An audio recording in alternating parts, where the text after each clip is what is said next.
তোমরা সবাই কেমন আছো? আশা করি তোমরা সবাই ভালো আছো। ঠাকুরের কৃপায় আমিও বেশ ভালো আছি। সকালবেলা ভগবানের কাছে প্রার্থনা জানাই তোমাদের মন যেন ভগবান খুব খুশিতে ভরিয়ে রাখে।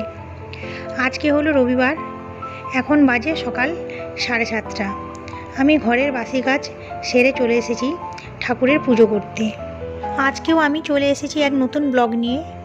আশা করি অন্যান্য দিনের মতো আজকেও তোমাদের এই ব্লগটা ভালো লাগবে।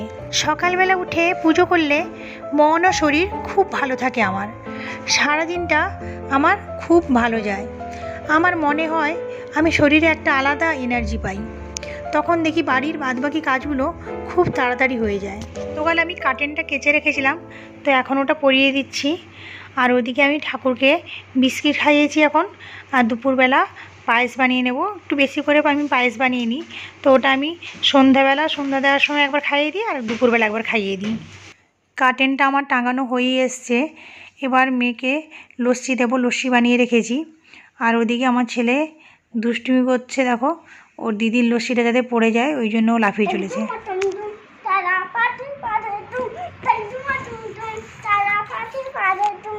মেয়ে কিছুটা লস্যি খেয়ে আমাকে দিয়ে দিল।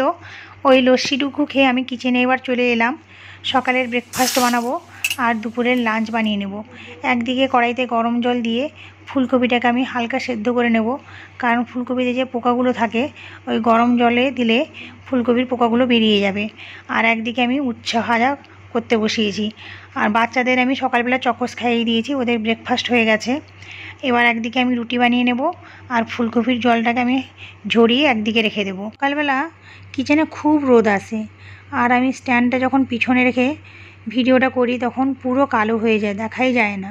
তো একটা হাতে আমি ওই জন্য ফোন ধরেছি আর এক হাতে রুটি বানাচ্ছি।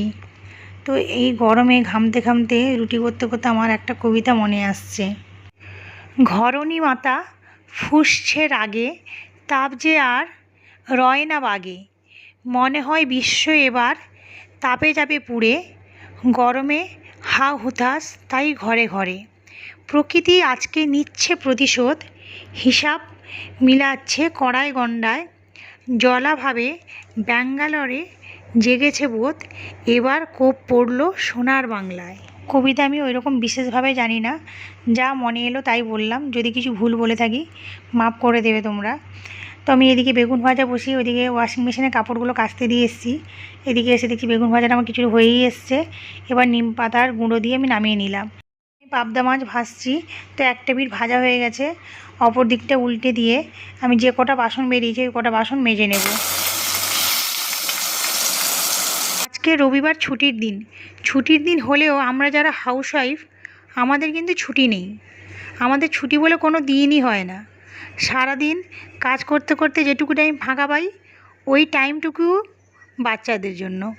নিজের জন্য ছুটির দিন তো দূরের কথা, ছুটির মুহূর্তটুকু পাওয়া যায় না।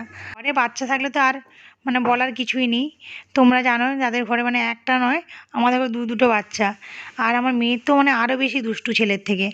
ও সারা দিন দুষ্টুমি করে যাবে। এদিকে বাসন মাজতে মাজতে আমার ওদিকে মাছ ভাজাটাও হয়ে গেছে। এবার মাছের মশলাটা কষিয়ে নিচ্ছি। পেঁয়াজ, আদা, রসুন সব রকম মশলা দিয়েছি, দিয়ে ভালো করে কষিয়ে তারপর আমি আজকে দইটাকে ভালো করে ফিটিয়ে রেখেছিলাম। তো দই দিয়ে আজকে পাবদা মাছের এই রেসিপিটা বানাচ্ছি। এটা খেতে খুবই ভালো হয়, খুব টেস্টি হয়। তোমরাও পারলে একবার ট্রাই করে দেখো। আমরা তরকারিতে চিনি খাই না, তাই চিনি দিইনি, কিন্তু তরকারিতে হালকা সামান্য চিনি দিলে তো তরকারির টেস্টটা আরও ভালো হয়। পটলটা কেটে আমি একদিকে ভাজতে বসিয়েছি। আজকে আলু পটলের তরকারি করব। তো পটলটা ভাজা হয়ে যাওয়ার পরে আলুটাকে আমি ভেজে নেব। তারপর আমি কাপড়গুলো শুকিয়ে এসে পটলের তরকারিটা আমি বানিয়ে নেব। আলু, পটল বেশিরভাগ জিনিসগুলো আমি ননস্টিকে ভেজে নিই, কারণ ননস্টিকে তেলটা একটু অল্প লাগে, ওই জন্য আমি ননস্টিকে ভাজি। তো আলুটা বসিয়ে এবার ঢাকা দিয়ে আমি চলে এসেছি কাপড় শুকোতে। কাপড় শুকোনো হয়ে গেলে আমি গিয়ে আলু পটলের তরকারিটা করে নেব। তারপর ঠাকুরের পায়েস বানাবো। দেখছো আমার সাথে আমার ছেলে আছে, ও কাপড় শুকোতে হেল্প করছে আমাকে। একটা একটা করে মেশিন থেকে কাপড় বার করে আমার হাতে দিচ্ছে। ও কাপড় শুকোনোর সময় বাড়িতে থাকলেই চলে আসবে, বলে মাম্মা আমি তোমাকে হেল্প করে দেবো। আর ও হাতে করে যে কাপড়টা দেবে ওই কাপড়টা আমাকে শুকাতে হবে। আমি যদি নিজের থেকে নিয়ে নিই ওর কিন্তু রাগ হয়ে যায়।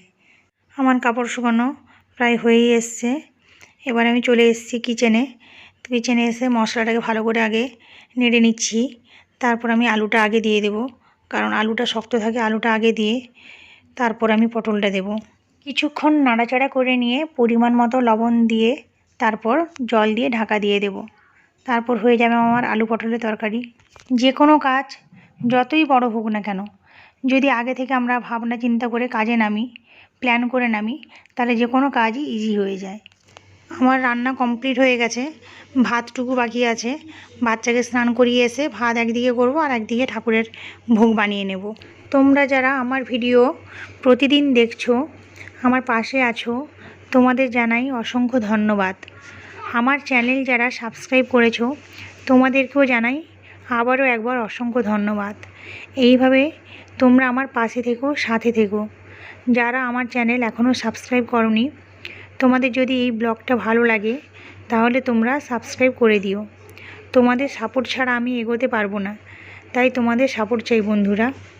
আমার বাচ্চারও স্নান হয়ে এসছে, মুখে এবার ফেস ওয়াশ করাচ্ছি, তারপর মাথাটা ধুয়ে দেবো। তো যখন মাথায় জল ঢালছি বলছে উফ কি আরাম লাগছে। এই গরমে জল ঢালার পরে মাথায় খুব একটা আলাদা শান্তি আসে, খুব ভালো লাগছে। আরো জল দাও, কি শান্তি পেলাম।